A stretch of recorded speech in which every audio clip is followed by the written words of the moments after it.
Hello everyone, कैसे हैं आप। मैं Saurabh Dubey magnet brains Hindi medium पर आपका स्वागत करता हूं। उम्मीद करता हूं बहुत ही बढ़िया होंगे। और जैसा कि पार्ट 5 चल रहा है समांतर श्रेणियां और प्रश्नावली 5.3 में प्रश्न संख्या 1 से 10 तक हमने पहले ही देख लिया था। मतलब आज की क्लास में हम करने वाले हैं प्रश्न संख्या 11 से लेकर 20 तक। बहुत ही जबरदस्त चैप्टर है, सब कुछ आपने ऑलरेडी समझ लिया है। मतलब कि सीधे सीधे सारा फॉर्मूला का खेल है। 2 फॉर्मूले हैं, दोनों फॉर्मूले आपको याद है अच्छे से। तो इस चैप्टर में ज़्यादा कुछ नहीं है और बहुत ही स्कोरिंग चैप्टर है। तो स्टार्ट करने से पहले एक छोटी और ज़रूरी बात आपके लिए, जैसा कि आपको पता है मैग्नेट ब्रेन्स प्रोवाइड करता है हाई क्वालिटी एजुकेशन, जहां हिंदी मीडियम विद्यार्थियों को मिलती है 6ठी से लेकर 12वीं क्लास तक की सारी क्लासेज, और वहीं इंग्लिश मीडियम स्टूडेंट्स को मिलती है KG to 12 सारी क्लासेज, वो भी बिल्कुल फ्री ऑफ कॉस्ट। इसके साथ ही आप बेहतरीन तैयारी करने के लिए ई नोट्स और ई बुक्स को ग्रैब कर सकते हैं, जिसका लिंक नीचे डिस्क्रिप्शन बॉक्स में दिया गया है। तो आइए स्टार्ट करते हैं। प्रश्न संख्या 11 देखते हैं क्या बोल रहा है। इसमें दिया है, यदि किसी एपी के प्रथम n पदों का योग 4n-n² है। मतलब आपको क्या दे दिया, प्रथम n पदों का योग। क्या लिखते हैं n पदों के योग को? Sn। कितना दिया हुआ है? 4n-n²। ये प्रथम n पदों का योग है। तो इसका प्रथम पद क्या होगा? प्रथम पद आपसे पूछ रहा है, a का मान क्या होगा? प्रथम 2 पदों का योग क्या है? मतलब कि S2 पूछ रहा है। प्रथम 2 पदों के योग को क्या बोलेंगे दोस्त? S2। दूसरा पद क्या है? मतलब A2 पूछ रहा है आपसे। क्या पूछ रहा है? A2 पूछ रहा है। A2 क्या होगा? इसी प्रकार तीसरे, 10वें और 9वें पद का मान ज्ञात कीजिए। क्या क्या? तीसरे, 10वें और 9वें पद का मान। मतलब A3 निकालना है आपको, A10 निकालना है, और 9वें पद मतलब AN भी निकालना है। इतनी बात क्लियर है? यहां तक कोई डाउट नहीं है? अब ध्यान से एक कॉन्सेप्ट बता रहा हूं, उसको समझेंगे तो ये सवाल, ये क्वेश्चन आपके लिए बहुत इजी होने वाला है। क्या कॉन्सेप्ट है, आइए देखते हैं। कॉन्सेप्ट ये है, एक छोटी सी सीरीज लेते हैं, समझते हैं इसको पहले एग्जाम्पल से। बहुत ही इंपॉर्टेंट क्वेश्चन है, एग्जाम में आ जाता है, मैक्सिमम लोग नहीं कर पाते हैं।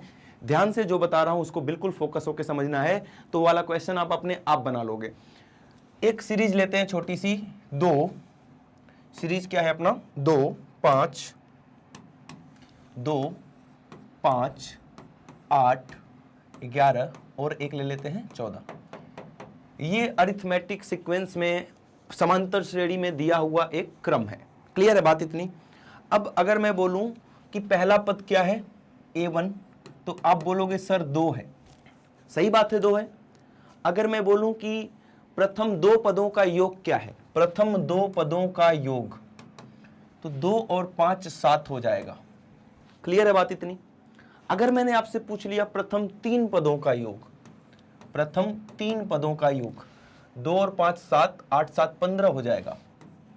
लेकिन दोस्त अगर मैंने बोल दिया कि प्रथम 1 पदों का योग, प्रथम 1 पदों का योग, मतलब वो तो पहला ही पद होगा। जब आपने 2 पदों का योग देखा तो 2 और 5 दोनों को जोड़ दिया।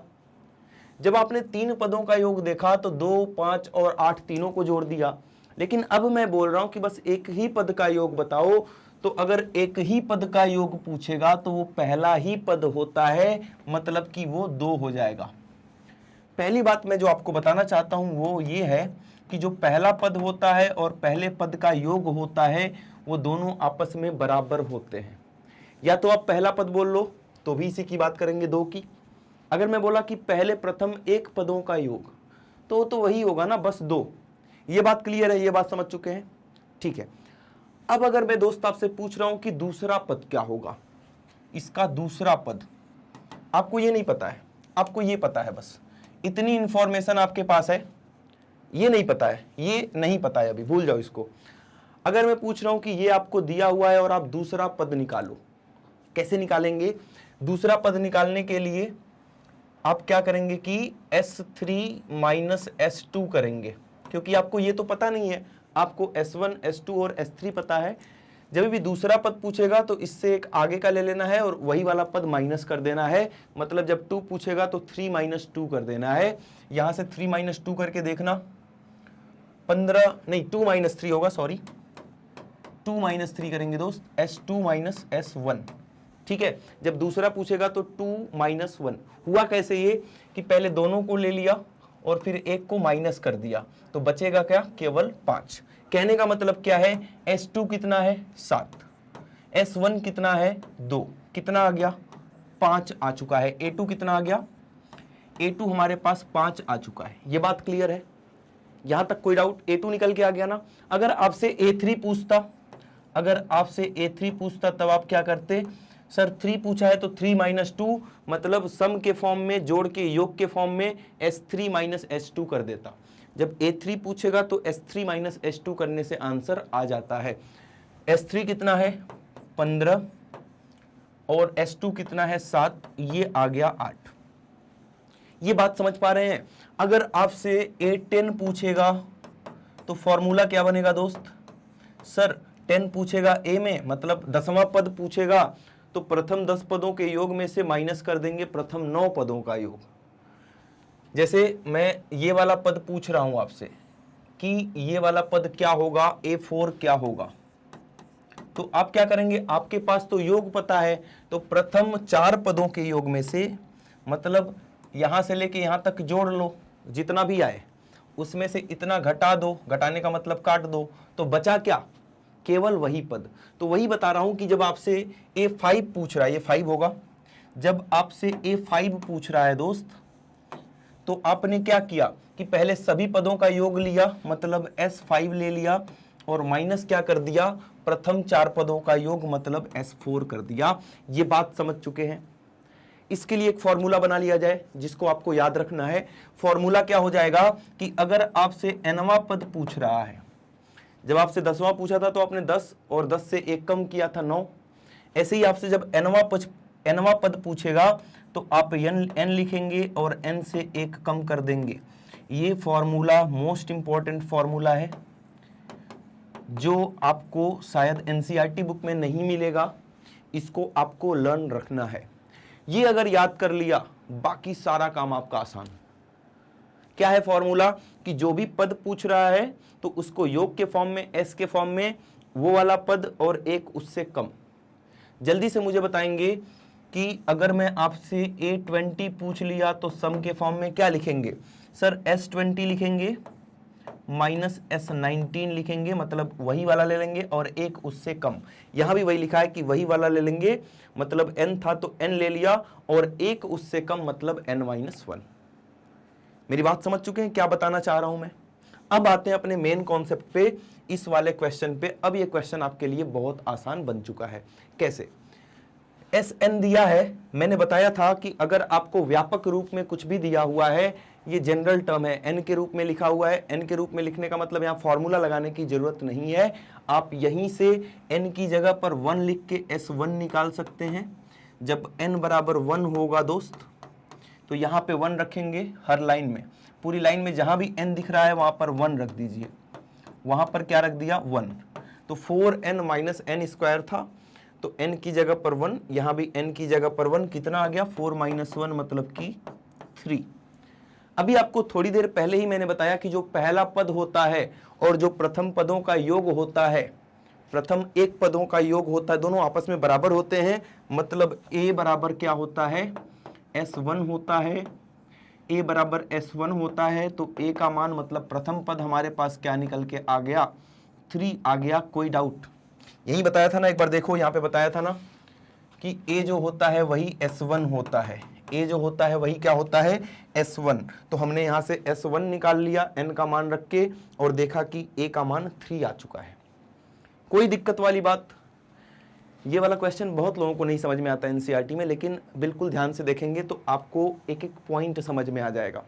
इसका काम हो चुका है सर, ठीक है, इसका काम हो चुका है। अब हम देखते हैं S2 कैसे निकालना है। S2 के लिए फॉर्मूला क्या बनता है, जल्दी बताएंगे।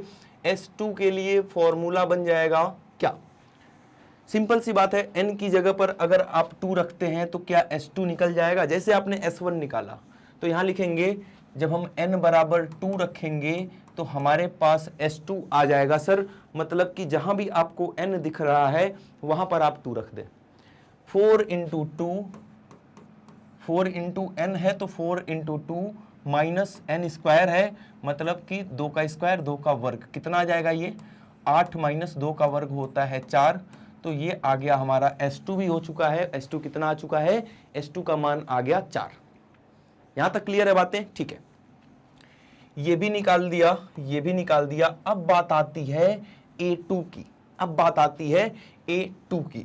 ये पहली वाली चीज थी जो पूछा था वो निकाल दिया हमने, ये दूसरी वाली जो चीज पूछा था वो निकाल दिया। अब हम निकालेंगे A2। A2 का फॉर्मूला S के फॉर्म में क्या होगा? A2 का फॉर्मूला क्या मैं A2 को S2 माइनस S1 लिख सकता हूं? क्योंकि ये पूरा क्वेश्चन S के रूप में दिया हुआ है, योगफल के रूप में दिया हुआ है। आपके पास क्या है? योग का बस पता है, मतलब S का पता है। जब भी S के रूप में क्वेश्चन देगा तो ये फॉर्मूला आपको लगाना होगा। क्लियर है बातें? A2 पूछ रहा था तो हो जाएगा S2 माइनस S1। अब S2 हमारे पास पहले से ही पता है 4, और दोस्त S1 हमारे पास पहले से ही पता है 3, मतलब कि दूसरा पद कितना आ जाएगा? 4 माइनस 3 कितना होता है? 1। कोई डाउट? यहां तक सब कुछ क्लियर है? बहुत बढ़िया। A2 पता चल गया। आगे क्या पूछा? A3 पूछा। अब या तो आप S3 निकालो, या तो आप क्या करो? S3 निकालो। कैसे? यहां पर 3 रख के, मैं ऐसे नहीं निकालूंगा, मैं आपको बता रहा हूं, तरीके बता रहा हूं। या तो आप यहां पर 3 रख के S3 निकाल लो, फिर A3 का फॉर्मूला लिख दो S3 माइनस S2। S3 आपने निकाल ही लिया यहां से, S2 आपको पता ही है, माइनस कर दो, A3 आ जाएगा। लेकिन हमारे पास एक तरीका और है, क्योंकि हमें दूसरा पद भी पता चल चुका है, हमें पहला पद भी पता चल चुका है, तो हम सार्वंतर D निकाल सकते हैं। क्या निकाल सकते हैं दोस्त? सार्वंतर D निकाल सकते हैं। क्या होता है ये? दूसरा पद माइनस पहला पद, 1 माइनस पहला पद कितना है? 3, मतलब कि सार्वंतर D जो है वो कितना आ चुका है? माइनस का 2 आ चुका है। सार्वंतर D भी पता चल गया, पहला पद भी पता चल गया। मैंने बार बार बताया है कि अगर आपको पहला पद A पता चल गया और सार्वंतर D पता चल गया तो आप इस चैप्टर में कुछ भी निकाल सकते हो, कुछ भी। तो हम क्या करेंगे? अब हम चौथी चीज निकालेंगे, मतलब कि तीसरा पद, इसकी बात करेंगे। A3 का फॉर्मूला होता है A plus 2D। A plus 2D, A का मान आपको पता है कितना? 3 प्लस 2 गुणे D का मान कितना है? माइनस 2। तो ये कितना हो जाएगा? 3 माइनस 4, मतलब कि माइनस का 1। कितना आ गया? तीसरा पद कितना आ गया? माइनस का 1 आ गया। कोई डाउट यहां तक नहीं होना चाहिए। अब इसका भी काम हो गया। अब हम A10 निकालेंगे। A10 मतलब कि चौथा पार्ट हो गया। पांचवा पार्ट है दोस्त हमारा A10। A10 कैसे निकालेंगे? ध्यान से देखेंगे, इसका फॉर्मूला लिखेंगे पहले। A plus 9D, A plus 9D। A का मान कितना है? 3 है, यहां पर 3 रखेंगे, प्लस 9 गुणे D का मान कितना है? D कहां गया?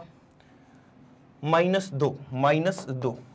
तो ये आ गया 3 माइनस 9 दूना 18, मतलब कि हमारा 10वां पद आ चुका है माइनस का 15। क्लियर है? मतलब हमारे पास A और D है। अब जब A और D मतलब प्रथम पद और सार्वंतर आपको पता है, तो आप क्या नहीं निकाल सकते हो? सब कुछ निकाल सकते हो, सब कुछ निकाल सकते हो। तो हमारे पास जो लास्ट में पूछा गया है nवां पद मतलब n के रूप में उत्तर आना चाहिए, तो हम an निकालेंगे। क्या निकालेंगे? an निकालेंगे। an कैसे निकालेंगे? an कैसे निकालेंगे? वही formula A plus n minus 1D। आपके पास A का मान पता है, A का मान है 3, प्लस अब यहां पर n को n ही रखना है, क्योंकि आपसे nवां पद पूछ रहा है, मतलब n की जगह पर n रहेगा, उत्तर भी n के रूप में ही आएगा। ठीक है, n की जगह पर n रखेंगे। माइनस 1D का मान कितना है? तो दोस्त माइनस का 2 है। इसको थोड़ा सा सॉल्व करते हैं।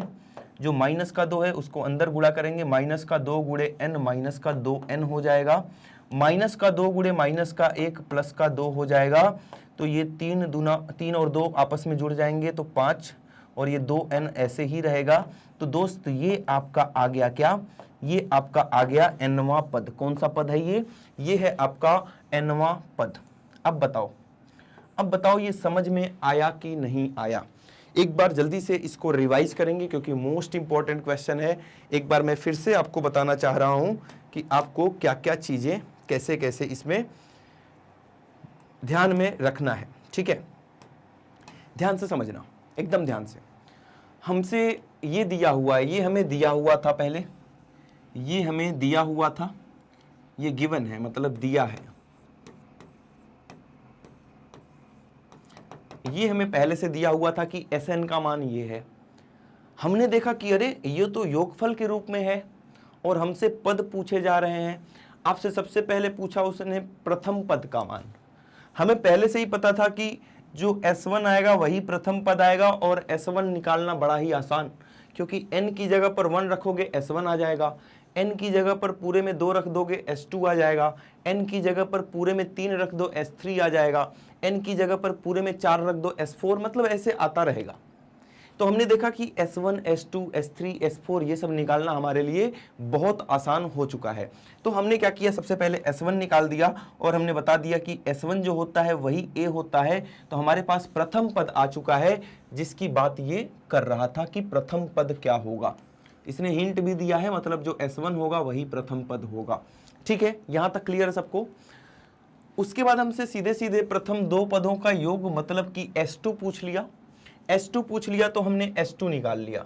कैसे, बड़ा आसान, n की जगह पर 2 रखकर, n की जगह पर 2 रखकर, यहां पे मैंने बताया है n की जगह पर 2 रखकर S2 निकाल दिया। कोई दिक्कत वाली बात नहीं है, क्लियर है यहां तक? ठीक है। S2 निकालने के बाद हमसे सीधे दूसरा पद पूछ लिया। फिर हमारा दिमाग चकरा गया कि अरे प्रथम दो पदों का योगफल S2 तक तो ठीक था, लेकिन इसने तो A2 पूछ लिया, अब क्या करें? तो आपको एक फॉर्मूला बताया गया कि अगर A2 पूछ रहा है तो S2 माइनस S1 मतलब जो यहां लिखा है वो यहां और एक उससे कम यहां पर। फिर हमने A2 निकाल लिया, क्योंकि हमारे पास S2 भी था, S1 भी था।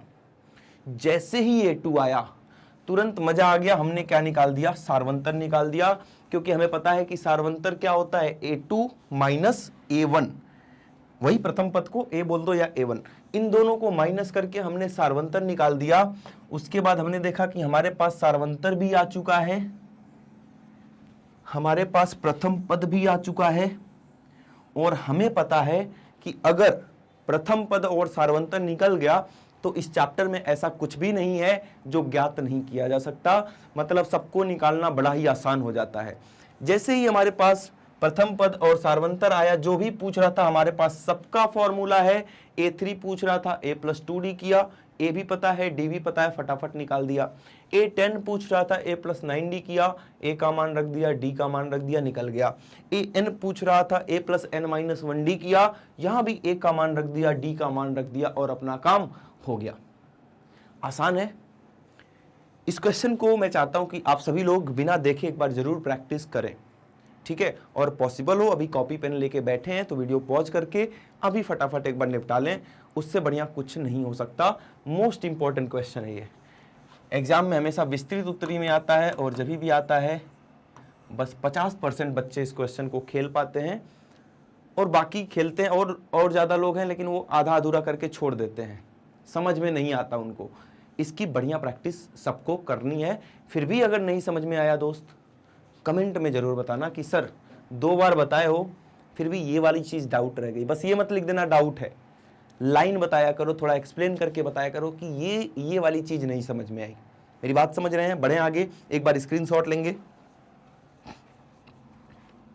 ठीक है, बहुत बढ़िया। अब हम देखते हैं अपना नेक्स्ट क्वेश्चन, प्रश्न संख्या 12। ऐसा क्वेश्चन हमने ऑलरेडी कर लिया है, अभी आपको पता चलेगा। ऐसे प्रथम 40 धन पूर्णांकों का योग ज्ञात कीजिए जो 6 से क्या हैं, विभाजित हैं। प्रथम ऐसे 40 नंबर आपको ढूंढने हैं जो 6 से विभाजित हैं। जैसे कि स्टार्टिंग कहाँ से होती है, 6 से ही होती है। पहला नंबर 6 हो गया, 6 दूना 12 हो गया, 6 त्रिक 18, 6 चौक 24, ऐसे चलता जाएगा। कितने पदों तक? ये तो 4 ही पद हुए ना, कितने पदों तक? तो ऐसे हमें 40 धन पूर्णांक चाहिए, तो ऐसे चलता चला जाएगा दोस्त 40 पदों तक, 40 पदों तक। ये बात समझ में आ गई, और ये बात समझ में आ गई तो आप लोगों का क्वेश्चन सॉल्व हो चुका है। बाकी आपको आता है, बस यही समझाना था मुझे, और आपको बस यही वाली लाइन समझनी थी, बाकी सब आपको आता है। मतलब कहने का क्या है कि ये जो है ये सीरीज, ये समांतर श्रेणी जो मैंने बनाई है अभी, ये बनाना आपको आना चाहिए। बाकी काम तो आसान है, बाकी काम बहुत आसान है। कैसे? आपसे पूछ रहा है प्रथम 40 धन पूर्णांकों का योग ज्ञात कीजिए, मतलब आपसे S40 पूछ रहा है। ठीक है, हम क्या क्या यहां से इंफॉर्मेशन लिख सकते हैं कि A का मान सर 6 है और D का मान भी कितना है? 6 है। A का मान भी 6 है और D का मान भी कितना है? 6 है। क्लियर है ये? और हम बड़ा वाला अगर फॉर्मूला लिखते हैं Sn का, तो ये होता है n/2 2a plus n-1 d। ठीक है, बात एकदम क्लियर। ठीक है, n/2 2a plus n-1 d। अब क्योंकि हमें Sn को S40 बनाना है, मतलब n की जगह 40 आएगा, तो n की जगह 40 लिख दिया। और याद रखना, जो भी n का मान यहां रखते हो आप, वही n का मान यहां भी रखना है, वही n का मान यहां भी रखना है। मतलब ऐसा नहीं करना कि यहां n कुछ और हो गया, यहां कुछ और हो गया, नहीं, हर जगह n एक ही रहेगा। तो n की जगह पर हमने लिख दिया 40/2, 2a, 2a, a का मान 6 प्लस n फिर से आ गया 40 लिखेंगे, -1, और d का मान भी 6 है तो 6 लिख दिया। इसको सॉल्व कर देंगे, आपका आंसर आ जाएगा। आसान है कि नहीं? मतलब आपको क्या सीखना था? केवल और केवल ये चीज आपको सीखनी थी, बाकी सब आपको पता है। ऐसे हमने बहुत सारे क्वेश्चन कर लिए हैं पहले से ही। इसको उड़ा दिया, 2 से काट दिया, 20 आ गया। तो यहां आ गया 20, 2 गुणे 6 होता है 12, प्लस 40 - 1 हो गया 39 गुणे 6, 20, ये हो गया 12, 39 और 6 को हम आपस में गुणा करेंगे तो कितना आ जाएगा? 234, 234। क्लियर है? मुझे कैसे पता चल गया इतनी जल्दी कि 234 आ जाएगा? क्योंकि मैंने अपने मन में कैलकुलेट किया 40 गुणे 6, और मुझे पता है 6 चौक 24 होता है, तो ये 240 आएगा। लेकिन ये 40 नहीं था, 39 था, तो मेरे मन में इसमें से 6 माइनस कर दिया और इसको लिख दिया 234। ये सारी चीज़ें आप लोग भी किया करें। इससे क्या होगा कि पहले तो मुश्किल लगता है थोड़ा सा, जब आपकी आदत नहीं होती है तब आपको मुश्किल लगता है, लेकिन धीरे धीरे आदत हो जाएगी तो कैलकुलेशन फास्ट हो जाएगी आपकी। ठीक है, ये समझ में आ चुका है यहाँ तक। 20 गुणे, अब इसमें 12 जोड़ देंगे तो कितना हो जाएगा? 246, 246, 246 और 20 को गुणा करेंगे तो आपको ये तो आता ही है कि इसका डबल कर दो, तो कितना हो जाएगा? 2 छक्क 12, 2 9 4, और ये वाला 0 यहाँ लगा दो। तो ये अपना प्रथम 40 धन पूर्णांकों का योग है, जो 6 से पूरी तरह से क्या है? विभाजित होंगे। तो इसका एक बार स्क्रीनशॉट लेंगे। ये तो आसान क्वेश्चन था, इंपॉर्टेंट भी है। ठीक है, आसान है ये। अब बढ़ते हैं हम अपने नेक्स्ट क्वेश्चन की तरफ। अब हम बढ़ेंगे अपने नेक्स्ट क्वेश्चन की तरफ और देखेंगे प्रश्न संख्या 13। क्या बिल्कुल वैसा ही क्वेश्चन है? हाँ, विभाज्य है या गुणज है, कुछ भी पूछ रहा है आपसे, काम वही करना है। प्रथम मतलब 8 से ही स्टार्ट करना है और 15 गुणज चाहिए, मतलब कि 8 से ये सीरीज स्टार्ट होगी। 8 8 दूना, फिर दूसरा नंबर 16 विभाजित होगा, फिर 24, इसके गुणज भी यही हैं और 8 से विभाजित भी यही होते हैं। गुणज का मतलब होता है मल्टीपल। ठीक है, 24, 8 चौक 32, ऐसे चलता चला जाएगा। कहाँ तक ले जाना है इसको हमें? 15 गुणजों तक, मतलब कि 15 पदों तक, 15 पदों तक। ठीक है, अब इनका हमें योग निकालना है, वही काम करना है। मतलब जो जो इन्फॉर्मेशन पता है पहले वो लिख लेंगे। a का मान 8, d का मान 16 - 8 8 हो जाएगा। और हमसे पूछ जो रहा है वो पूछ रहा है S15, S15। क्लियर है बात ये? ठीक है, अभी इसको मैं 2 तरह से बताऊंगा।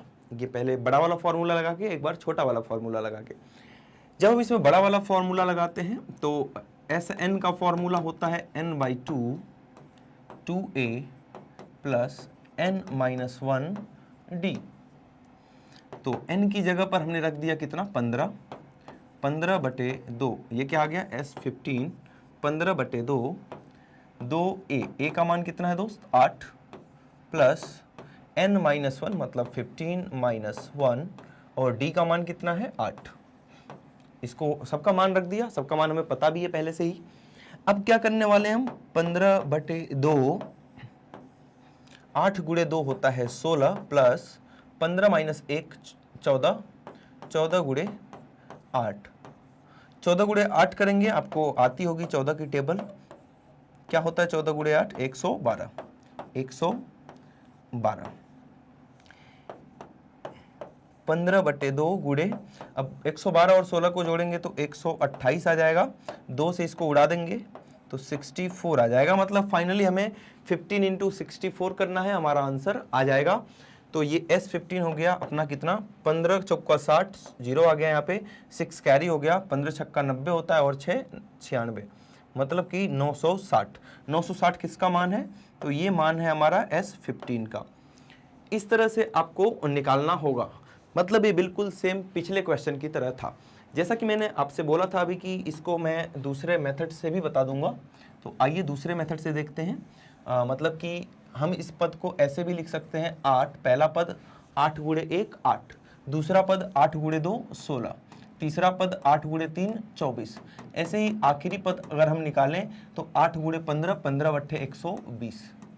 अब इन सभी पदों का आपको क्या निकालना है, इन सभी पदों का आपको योगफल निकालना है। योगफल निकालने का तरीका, छोटा वाला फॉर्मूला क्या होता है, SN equal to n/2 a plus an।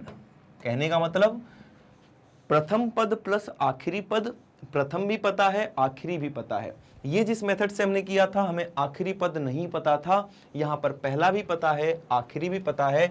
यहाँ से हम करेंगे तो हो जाएगा 15/2, a का मान कितना है 8, an का मान कितना है 120, 15/2 गुणे 128, 2 से इसको उड़ाएंगे। देखो फिर से 15 गुणे 64 यहाँ भी आया था, 15 गुणे 64 यहाँ भी आया था, मतलब कि 15 चौका 60, 15 छक्का 90 और 6 96। समझ में आ गया, ये छोटा मेथड है ये बड़ा मेथड है, दोनों आपको समझ में आना चाहिए। आगे बात समझ में होगा, स्क्रीनशॉट लेंगे, आगे बढ़ रहे होंगे हम। ठीक है, तो देखते हैं अपना नेक्स्ट क्वेश्चन, प्रश्न संख्या 14। इसमें क्या बोल रहा है, 0 और 50 के बीच की विषम संख्याओं का योग ज्ञात करना है आपको। विषम संख्याओं का 0 और 50 के बीच का, तो पहला विषम संख्या क्या हो जाएगा 1, दूसरा क्या हो जाएगा 3, ऐसे चलता चला जाएगा ये, और आखिरी क्या हो जाएगा 49, क्योंकि 50 क्या होता है, एक सम संख्या होता है। तो हमने 1 से स्टार्ट किया, 1 3 5 7, ये सारी लेके ये विषम संख्याएं हो गई। आपको पता ही होगा विषम संख्याएं क्या होती हैं। आगे बात समझ में, तो ये हमने सीरीज बना लिया। क्या आपको पता है कि इस सीरीज में पदों की संख्या कितनी होगी, मतलब 1 3 ऐसे जोड़ने बैठ जाओगे, 1 3 5 7 9 11 13, नहीं मजा नहीं आएगा। हो सकता है 25 हो, लेकिन इसमें भी कंफ्यूजन है। तो हम क्या करेंगे, हम सीधे पदों की संख्या निकालेंगे। मतलब कि अभी हमारे पास क्या क्या इंफॉर्मेशन है। देखो मैं करना क्या चाहता हूं, एक बार बता दूं, मैं इसमें छोटा वाला फॉर्मूला लगाना चाहता हूं, छोटा वाला फॉर्मूला लगाना चाहता हूं। क्यों, क्योंकि हमें पहला पद भी पता है 1, आखिरी पद पता है 49, लेकिन हमें क्या नहीं पता है, n नहीं पता है कि 1 से लेके 49 तक कितनी संख्याएं हैं। अगर आपने तुक्के से पता भी कर लिया, जोड़ भी लिया, तो भी लिख के तो दिखाना पड़ेगा ना कि कैसे आया, जो भी आया आपका कि इतनी संख्याएं होंगी सर, कैसे आया। तो वही कैसे का जवाब यहाँ पे मिलेगा आपको। पहला पद 1 है तो a बराबर 1 लिख दिया, आखिरी पद 49 है तो an बराबर 49 लिख दिया। अब जो भी पता है उसका फॉर्मूला लिखते हैं हम। मैंने बताया था ना कि इस चैप्टर में एक ही मेथड है कि जो आपको दिया गया है, जो आपको दिया हुआ है उसी का फॉर्मूला लिख दो, है ना। तो an का फॉर्मूला लिखेंगे दोस्त, a plus n minus 1d। an का मान हमें पता है 49, लिख दिया। a का मान हमें पता है 1 प्लस n नहीं पता है, वही तो निकालना चाहते हैं हम। और d का मान 3 माइनस 1 करोगे तो कितना आ जाएगा 2। क्लियर है यहाँ तक की बातें, कोई डाउट यहाँ तक हो तो बताएं जल्दी। ठीक है आगे बढ़े। ठीक है, ये 1 को इधर लाएंगे तो 49 माइनस 1 हो जाएगा, इधर आ गया अपना n माइनस 1 और 2। 49 माइनस 1 होता है 48, और ये 2 इधर आएगा तो भाग करेगा इसको, इससे इसको काट दिया, 24 आ गया, 24 और ये वाला एक इधर आके प्लस हो जाएगा, +1। तो n का मान यहां से कितना आ चुका है, 25। 25 तो हमें पहले से ही पता था, लेकिन निकाल के तो दिखाना पड़ेगा ना, क्योंकि 50 तक टोटल 50 संख्याएं होती हैं, 0 से 50 तक। तो उसमें क्या है, 25 क्या है अपने सम, 25 विषम। क्लियर है बात, ये समझ में आ गया ना, 25 होगा, ऐसे ही निकाल के आपको एग्जाम में दिखाना होगा। क्लियर है बात। अब यहां पर मान रखेंगे, जहां भी n दिख रहा है वहां पर 25 रखेंगे, 25/2। पहला पद कितना है, 1, प्लस आखिरी पद कितना है, 49। पहले इसको सॉल्व कर लो थोड़ा सा, 25/2 और ये 49 + 1 कितना हो गया, 50। 2 से 50 को काटेंगे, 25 बार आएगा, 25 × 25 होता है कितना, 625।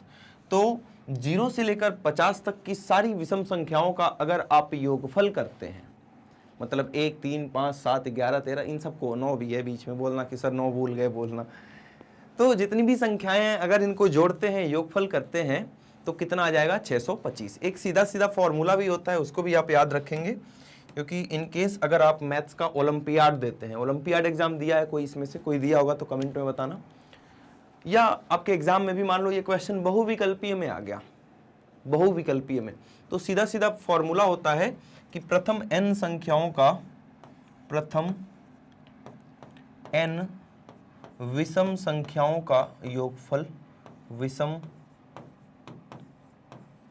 संख्याओं का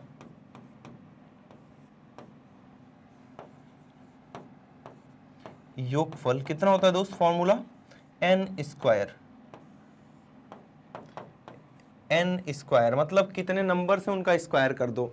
तो हमने देखा कि टोटल कितनी संख्याएं हैं, 25। 25 का वर्ग कर दो, सीधे सीधे 625 आंसर आ गया, बात खत्म।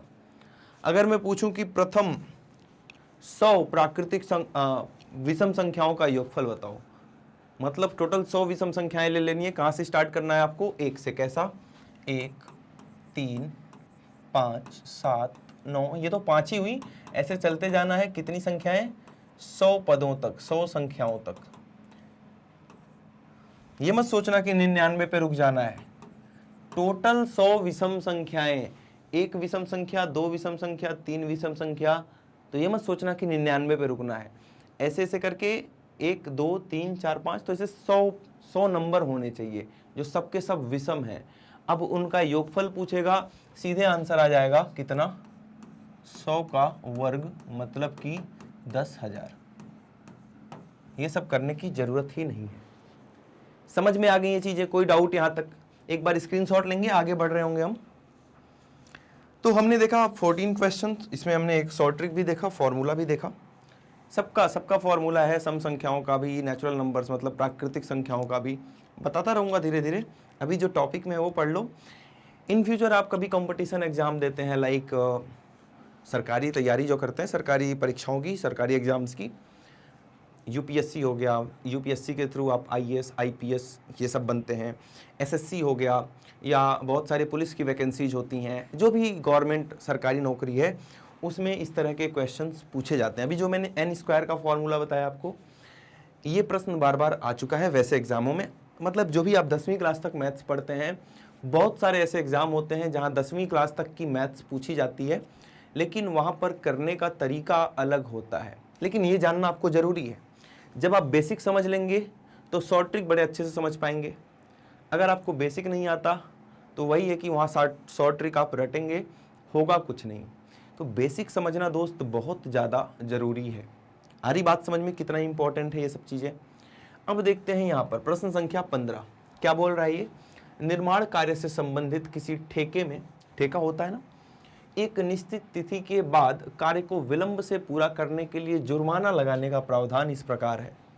मतलब ठेका क्या होता है कि मान लो घर बनवाना है आपको, तो बहुत सारे मिस्त्री मजदूर आ गए और उन्होंने बोल दिया, जो उसमें एक ठेकेदार होता है जो सबका मालिक होता है सारे मजदूरों का, तो उसने बोल दिया कि जो मालिक है उसने बोल दिया कि 30 दिन में घर बना के दे देंगे।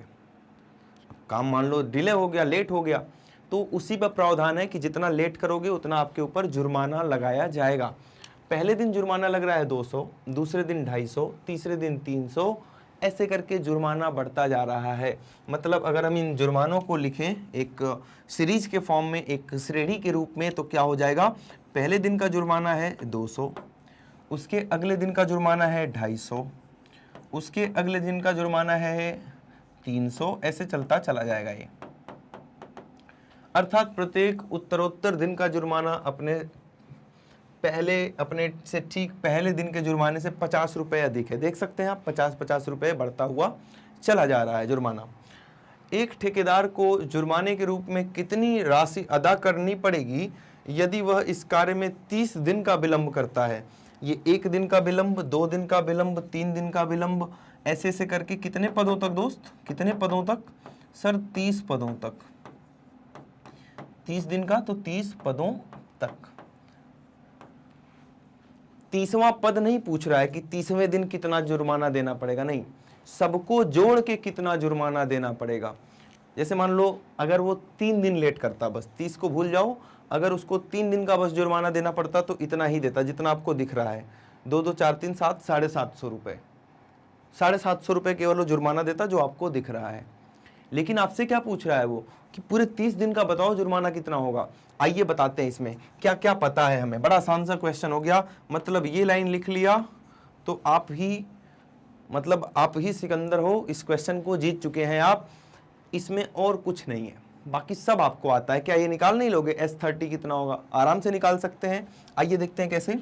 पहला पद है आपका 200, पहला पद आपका कितना है? 200। इसमें सार्वंतर की अगर हम बात करें तो हमें पता है सार्वंतर निकालने का तरीका 250 माइनस 200, दूसरे पद में से पहले पद को माइनस कर देंगे तो ये आ गया अपने पास 50। ठीक है, हमसे क्या पूछ रहा है? S30। क्या पूछ रहा है? S30। बड़ा वाला फॉर्मूला लिखेंगे क्योंकि हमें आखिरी पद पता नहीं है। S30 का फॉर्मूला, पहले SN का फॉर्मूला लिखेंगे। SN क्या होता है? n/2 2a प्लस n-1d, ये फॉर्मूला होता है हमारे पास। हमें सब कुछ पता है, यहाँ पे n का मान 30 है तो जहाँ भी n दिख रहा है 30 लिखेंगे। a का मान कितना है? 200, तो 2 गुणे 200 प्लस n का मान 30, 30 माइनस 1 और d का मान है 50। कोई दिक्कत यहाँ तक? क्लियर है सब? ठीक है। 2 से 30 को उड़ाएंगे 15, 15 गुणे 200 गुणे 2 करेंगे, पहले गुणा करते हैं तो पहले इसको गुणा करेंगे, 200 गुणे 2 400, फिर यहाँ पे कोष्टक को सॉल्व करेंगे तो 29 गुणे 50। अब इस लाइन में भी पहले आपको गुणा करना पड़ेगा, मतलब ये वाला सॉल्व करना पड़ेगा। 15 गुणे 400 धन, अब 29 गुणे 50 करेंगे, जल्दी से कितना आ जाएगा?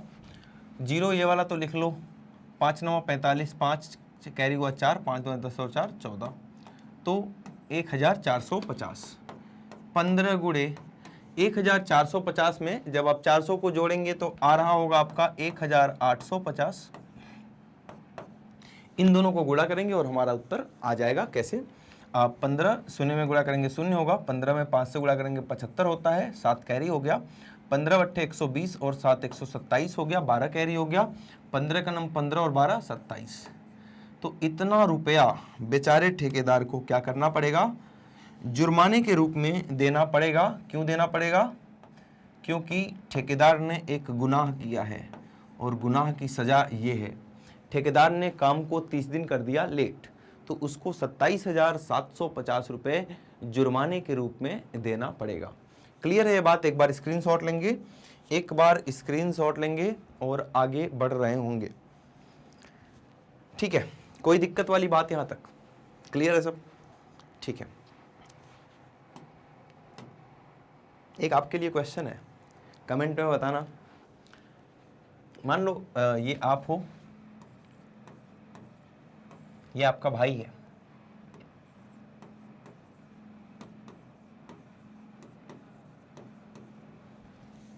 आपके पापा ने ऑफर किया आपको दोनों को कि या तो तुम मुझसे महीने में, ऐसा ऑफर पापा करते नहीं है खैर, लेकिन मान लो, मैथ्स पढ़ रहे हैं, मानने में क्या जा रहा है, मान लिया कि आपको पापा ने ऑफर किया आप दोनों को कि या तो मुझसे महीने में रोज 500-500 रुपये लो, ठीक है, डेली 500-500 रुपये महीने में, पहला ऑफर,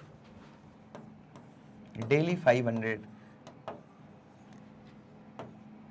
अरे सर मजा आ गया। दूसरा बताओ ही मत, यही दे दो, छोड़ो बाकी आगे की बात ही मत करो, डेली 500 रुपये दिलवा दो पापा से, बात खत्म। नहीं, दूसरा ऑफर भी सुनते जाओ। दूसरा ऑफर ये है कि आपको पहले दिन, महीने 30 दिन का है प्लान, ये 30 डेज का प्लान बता रहा हूं आपको, है ना। दूसरा प्लान ये है कि महीने में 30 दिन होते हैं, पहले दिन आपको 1 रुपये मिलेंगे, दूसरे दिन इसका डबल मतलब 2 रुपये मिलेंगे, तीसरे दिन इसका डबल मतलब 2 का डबल 4 रुपये मिलेंगे। ऐसे ऐसे करके पापा आपको पैसे देंगे, ठीक है। अब मुझे बताना कौन सा ऑफर आप पसंद करेंगे। इसको अगर ये पसंद होगा तो ऑफर नंबर 1 बोलेंगे, ये पसंद होगा तो ऑफर नंबर 2 बोलेंगे। इस पर एक मैं वीडियो बना के लाऊंगा आप लोगों के लिए, बहुत ही इंटरेस्टिंग फैक्ट है ये, ठीक है। ये जो कंपाउंड इंटरेस्ट पढ़े हो ना, उसी के ऊपर, कंपाउंड इंटरेस्ट को हिंदी में बोलते हैं चक्रवृद्धि ब्याज, चक्रवृद्धि ब्याज जो पढ़े हो उसी के ऊपर बेस्ड है ये। तो आप बताना अपनी सोच के हिसाब से कि कौन सा मज़ेदार है, ये वाला या ये वाला, ठीक है। आपको कौन सा अच्छा लगा, ठीक है, जोड़ के बताना किसमें ज़्यादा पैसे मिलेंगे। तो ये ज़रूर बताना मुझे, देखता हूँ कितना दिमाग चला पाते हैं आप। तो ये वाला क्वेश्चन हमने ऑलरेडी कर लिया है और बढ़ते हैं हम नेक्स्ट क्वेश्चन पर, मतलब कि प्रश्न संख्या 16 पर। और ये रहा प्रश्न संख्या 16। इसमें बात कर रहा है कि किसी स्कूल के विद्यार्थियों को उनके समग्र शैक्षिक प्रदर्शन के लिए 7 नगद पुरस्कार देने के लिए 700 रुपये की राशि रखी गई है। यदि प्रत्येक पुरस्कार अपने से ठीक पहले पुरस्कार से 20 रुपये कम है तो प्रत्येक पुरस्कार का मान ज्ञात कीजिए। स्कूल में एग्जाम हुआ और 7 टॉपर निकाले गए हैं, 7, ठीक है। स्कूल में बजट थोड़ा सा कम है, 700 रुपये में सारा पुरस्कार आएगा, है ना। कहने का मतलब क्या है कि ये 7 टॉपर हैं, ये टॉपर नंबर 1 इसको बना देते हैं, ये 2, 3, 4, 5, 6 और ये 7, ये 7 टॉपर हैं। अब ये इनके लिए इनाम आएगा क्योंकि इन्होंने ज़्यादा नंबर लिया है।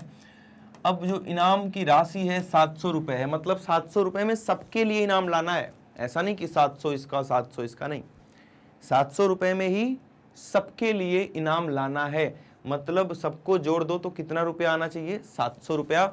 मतलब S7 आपको कितना दिया हुआ है, 7 पदों का योग कितना, सबका योग करेंगे तो कितना आएगा, 700 रुपये। यही बात हुई ना कि कुछ रुपए का इसका आया होगा, कुछ रुपए का इसका, कुछ रुपए का इसका, कुछ का इसका, कुछ रुपए का इसका, ऐसे जब सभी के रुपयों को ऐड करेंगे, इन प्रथम 7 पदों को योग करेंगे तो कितना आ रहा होगा, 700। तो आपको दिया हुआ है यहाँ पे कि S7 जो है वो कितना है, 700 है।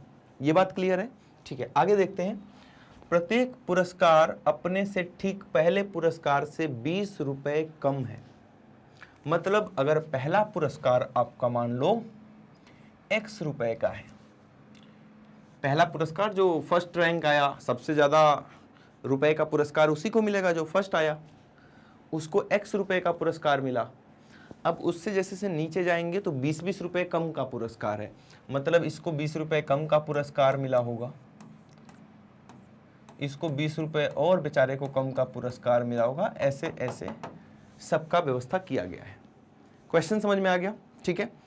तो एक सीरीज बन रही है, अगर वहां से देखेंगे X 20 रुपये कम, 20 और कम, ऐसे करके कितने पदों तक दोस्त, 7 पदों तक, 7 पदों तक, क्योंकि 7 ही नाम है। यहाँ पर पहला पद है हमारा X और यहाँ पे कॉमन डिफरेंस अगर आप D निकालेंगे तो इसमें से इसको माइनस करेंगे तो कितना आएगा 20 नहीं, -20। क्या यहाँ तक की सारी बातें सबको क्लियर हैं? कोई डाउट वाली बात? सब कुछ क्लियर होना चाहिए। आसान क्वेश्चन है, प्रैक्टिकल। आप जैसे आप लोग जानना चाहते हैं ना कि मैथ्स का यूज कहाँ होता है, तो देखो यहीं पर होता है ना। और अभी आपको लग रहा होगा कि सर इतना कौन मैथ्स लगाने थोड़ी ना कोई बैठेगा, लेकिन जब आप कहीं मान लो प्राइवेट जॉब कर रहे हो या कुछ भी कर रहे हैं इन फ्यूचर, तो वहाँ पे प्रोग्रामिंग वगैरह होती है। तो प्रोग्रामिंग में क्या होता है कि इन फॉर्मूलों को फीड किया जाता है कंप्यूटर में। तो आप सवाल देंगे तो मैं तो सॉल्व कर रहा हूँ, लेकिन वो कंप्यूटर क्या करेगा, ऐसे बटन दबाते ही आंसर बता देगा। तो प्रोग्रामिंग में इन फॉर्मूलों को डाला जाता है। क्या करते हैं, हम कंप्यूटर पे प्रोग्राम लिखते हैं, सुना होगा आप लोगों ने, कोडिंग वोडिंग कुछ सुना है ना। तो वही कोडिंग होती है, उसमें इन फॉर्मूलों को फीड किया जाता है कि बस हमें डेटा डालना है कि ये टोटल 700 रुपये हैं और 20 रुपये कम है, सबका 20-20 रुपये कम करना है। एंटर दबाया, सीधे सीधे आंसर निकल के आ जाएगा। तो ये फॉर्मूला, अब जब फॉर्मूला आपको आता रहेगा, ये पता होगा कि सॉल्व कैसे करते हैं, तभी तो आप प्रोग्रामिंग कर पाएंगे। तो ये सब चीज़ें फ़ायदे की ही हैं, ऐसा नहीं है कि बस आपको पढ़ाया जा रहा है। लोग बोलते हैं कि इसका यूज नहीं है, बिल्कुल यूज है दोस्त। अब हाँ, आप लोग क्यों नहीं यूज कर पाते हैं, क्योंकि आपकी पढ़ाई ही वहाँ तक नहीं पहुँच पाती है, क्योंकि आप मेहनत ही नहीं करते हैं, आप जानना ही नहीं चाहते चीज़ों को। पढ़ाई करेंगे, उस लेवल की पढ़ाई करेंगे तो ज़रूर समझ पाएंगे कि इन फॉर्मूलों का यूज वास्तव में रियल लाइफ में कहाँ पर होता है। ठीक है, आइए देखते हैं इसको। तो हमें, मैंने बार बार बोला है कि जो पता है उसका फॉर्मूला लिख देना है, मतलब कि Sn का फॉर्मूला यहाँ पर हम लगा रहे होंगे। तो आइए Sn का फॉर्मूला लगाते हैं। Sn क्या होता है, ये n/2 2a प्लस n-1d, ये Sn का फॉर्मूला होता है। और Sn का मान हमें पता है, n की जगह पहले तो 7 रख लेते हैं, 7/2, हाँ S7/2, हर जगह n की जगह 7, 2a, a की जगह x रखेंगे हम, 2x प्लस n की जगह फिर से 7-1, और d का मान माइनस है, माइनस में रहता है d, तो हम ब्रैकेट में लिखते हैं, कोष्टक में लिखते हैं। यहाँ तक कोई डाउट? जहाँ भी n था वहाँ पे हमने 7 लिख दिया, जहाँ भी a था वहाँ पर x लिख दिया, और जहाँ d था वहाँ पर माइनस का 20 लिख दिया, क्योंकि पुरस्कार 20-20 रुपये कम हो रहे थे। कम होने का मतलब ही क्या है, माइनस होना। ठीक है, अब इसको हम सॉल्व करेंगे थोड़ा सा। S7 का मान हमें ऑलरेडी पता है कितना है, 700। तो S7 की जगह हम लिखेंगे 700। इस दोनों को 7/2 को इधर लाएंगे तो 2/7 हो जाएगा। ये 2 गुणे x होता है 2x plus 2x plus 7 minus 1 हो गया कितना, 6 गुणे -20। क्लियर है, ये आसान है। तो सॉरी, 7 से 100 को काट देंगे, 700 को काट देंगे, 100 आ जाएगा। और 100 गुणे 2 कितना होता है, 200। 100 गुणे 2 कितना होता है, 200 बराबर 2 गुणे x होता है 2x, और यहां देखेंगे 6 गुणे -20 कितना हो जाएगा, -120, -120। ठीक है, -120 को इधर लाएंगे, +120 हो जाएगा, मतलब 200 प्लस 120 बराबर 2x। 200 प्लस 120 होता है हमारे पास 320, बटे में 2x है तो 2 इधर आएगा, तो 2 हो जाएगा बराबर x, और इसको काट देंगे तो 160। मतलब कि पहला पुरस्कार कितने रुपए का रहा होगा, 160 रुपए का सॉरी 160 रुपए का पहला पुरस्कार रहा होगा आपका। ये रहा, समझ में आ गई बात, x कैसे निकल गया। मतलब ये पहला पुरस्कार हमारा आया होगा 160 रुपए का, उसके बाद वाला आया होगा 20 रुपए कम, मतलब 140 का, उसके बाद वाला आया होगा 20 रुपए कम, मतलब 120 का, फिर 20 रुपए कम मतलब 100 का, फिर 20 रुपए कम मतलब 80 का, फिर 60 का। कितने पद हो गए, 1 2 3 4 5 6, और आखिरी वाले जो 7वें नंबर पर आया है उसको सबसे सस्ता पुरस्कार मिला होगा। लेकिन पुरस्कार तो पुरस्कार होता है, पुरस्कार मिलना ही बड़ी बात होती है। तो उसको सबसे सस्ता वाला पुरस्कार मिला है 40 रुपए का, और जो फर्स्ट रैंक पे आया है उसको मिला 160 रुपए का। इन सभी को आप जोड़ेंगे तो अपने आप कितना आ रहा होगा, 700 आ रहा होगा। जोड़ के देखें, आइए जोड़ के देखते हैं। देखो, इन दोनों को जोड़ दिया 300 आ गया, और इन तीनों को जोड़ दिया तो 120 और 80, यहाँ भी 300 आ गया, और इन दोनों को जोड़ दिया तो 100 आ गया, 3 3 6 और 1 700। मतलब टोटल कितना आ गया, 700 रुपए। ठीक है, एक बार इसका स्क्रीनशॉट लेंगे, बहुत ही बेहतरीन क्वेश्चन था ये। और अब देखते हैं हम अपना नेक्स्ट क्वेश्चन, क्वेश्चन नंबर प्रश्न संख्या 17। एक स्कूल के विद्यार्थियों ने वायु प्रदूषण कम करने के लिए स्कूल के अंदर और बाहर पेड़ लगाने के बारे में सोचा। बहुत बढ़िया विद्यार्थी थे, पेड़ लगाने के बारे में सोचते हैं। आप लोग भी ज़रूर इसके बारे में सोचें और अपनी लाइफ में ज़्यादा नहीं तो एक पेड़ तो सभी को लगाना चाहिए, है ना। यह निर्णय लिया गया कि प्रत्येक कक्षा का प्रत्येक अनुभाग अपनी कक्षा की संख्या के बराबर पेड़ लगाएगा। जैसे कि कक्षा 1 का एक अनुभाग 1 पेड़ लगाएगा, कक्षा 2 का एक अनुभाग 2 पेड़ लगाएगा, कक्षा 3 का एक अनुभाग 3 पेड़ लगाएगा इत्यादि। ऐसा कक्षा 12th क्लास तक के लिए चलता रहेगा। मतलब 12 क्लासेज हैं, पहली क्लास का एक अनुभाग 1 पेड़ लगा रहा है। अनुभाग का मतलब होता है सेक्शन सॉरी, अनुभाग का मतलब होता है क्या, सेक्शन। दूसरी क्लास का अनुभाग 2 पेड़ लगा रहा होगा, तीसरी क्लास का एक सेक्शन 3 पेड़ लगा रहा होगा। ऐसे चलता जाएगा 12वीं क्लास तक। मतलब 12वीं क्लास का एक अनुभाग 12 पेड़ लगा रहा होगा, ठीक है। प्रत्येक कक्षा के 3 अनुभाग हैं। इस स्कूल के विद्यार्थियों द्वारा लगाए गए कुल पेड़ों की संख्या ज्ञात करनी है आपको। जैसे अगर मैं बात करूं, हर एक कक्षा में 3 अनुभाग हैं। अगर मैं फर्स्ट क्लास की बात करता हूं तो हर एक विद्यार्थी ने एक पेड़, मतलब एक अनुभाग ने 1 पेड़ लगाया होगा। 3 सेक्शन है, सेक्शन समझते हो ना, उसी को अनुभाग बोलते हैं हिंदी में। ABC जो होता है ना, जैसे first A, first B, first C, तो फर्स्ट A के बच्चों ने 1 पेड़ लगाया होगा, फर्स्ट B के बच्चों ने 1 पेड़ लगाया होगा और फर्स्ट C के बच्चों ने भी 1 पेड़, मतलब 1 गुणे 3, 3 पेड़ इन लोगों ने लगाया होगा। अगर हम सेकेंड क्लास की बात करते हैं, ठीक है, तो इन लोगों ने 2-2 पेड़ लगाए होंगे तीनों में, तो 2 गुणे 3 6 हो गया। मतलब सेकेंड A में 2 पेड़, सेकेंड B ने 2 पेड़ और सेकेंड C ने भी 2 पेड़, तो 2, 2 और 2 कितने हो गए, 6 पेड़ हो गए। ऐसे थर्ड की बात करें अगर, तो ये 3 गुणे 3 कर लेंगे, क्योंकि 3-3 पेड़, एक एक अनुभाग और 3 अनुभाग हैं, तो 3 गुणे 3 9 पेड़। ऐसे चलते जाएं। अगर हम 12th क्लास की बात करते हैं, 12वीं कक्षा की बात करते हैं, अगर हम 12वीं क्लास की बात करते हैं तो 12-12 पेड़ लगाए होंगे और 3 अनुभाग हैं, मतलब ये लोग 36 पेड़ लगाए होंगे। कितने, 36 पेड़ लगाए होंगे। तो एक सीरीज आपके सामने जो बन के आ रही है वो क्या है, 3, 6, 9 चलता जाएगा और लास्ट वाला कितना हो जाएगा 36। बस ये आपको, मतलब कि वर्ड प्रॉब्लम में इस चैप्टर में क्या है कि जो भी लिखा हुआ है इतना कुछ खतरनाक नहीं लिखा होता, आसान लिखा होता है, उसको आपको इस रूप में लिखना आना चाहिए। अगर आपने ऐसा लिख लिया तो अभी सबका योग निकालना है, जो हमारे बाएं हाथ का खेल है। मैं बाएं हाथ से तो लिख नहीं पाता, तो मैं दाएं हाथ से लिखूंगा। दाएं हाथ का खेल है मेरे। आइए देखते हैं इसको। A का मान है 3, D का मान भी है 3, ठीक है। हाँ ठीक है, बढ़िया बढ़िया। और क्या हमें निकालना है S12, मतलब 12 पदों का योग। इसमें 12 पद हैं, ये पहली क्लास, दूसरी क्लास, तीसरी क्लास, ऐसे ही 12वीं क्लास। तो हमें S12 निकालना है। हम Sn का फॉर्मूला लिखेंगे, क्या होता है, n/2 a + an। क्योंकि हमें पहला और आखिरी पद पता है तो हम छोटा वाला फॉर्मूला यहाँ पर यूज कर रहे होंगे। तो n का मान है 12, 12/2।